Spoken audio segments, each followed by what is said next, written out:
पोती उद्यापनाचा हा दिवस आमच्यासाठी दरवर्षीप्रमाणे येणाऱ्या सणापेक्षा कमी नसतो. श्रावण महिन्यामध्ये पोती बसवली जाते आणि दरवर्षीप्रमाणे आम्ही ह्या वर्षी पण खूप उत्सुक होतो. पण ह्या वर्षीचं वेगळं पण असं होतं की दरवर्षी पप्पा पोती वाचायचे, पण यावेळेस मम्मीने पोती वाचली आणि 40 अध्याय तिने 9 दिवसामध्ये कंप्लीट केले होते. तर नमस्कार मंडळी, कसे आहात? स्वागत आहे तुमचं आपल्या चॅनलवरती. बाल नवनाथ पण आले होते, त्यांचा प्रसाद पण बनला होता. मुगाची भजे, घुगरीची आमटी, आळूची वडी, मेथीची भाजी, अळूची वडी, कढी हे त्यांचा मुख्य प्रसाद आहे.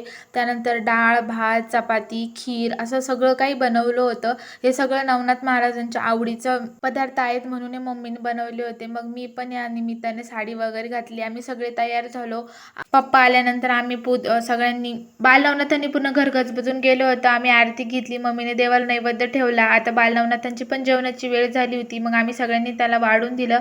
मम्मीने त्यांचं दर्शन घेतलं आणि आमचा उद्यापनाचा कार्यक्रम असा पार पडला. तुम्ही पण श्रावण महिन्यामध्ये नवनाथांची पोती बसवता का? कमेंटमध्ये नक्की सांगा. भेटूया नवीन व्हिडिओमध्ये, तोपर्यंत बाय.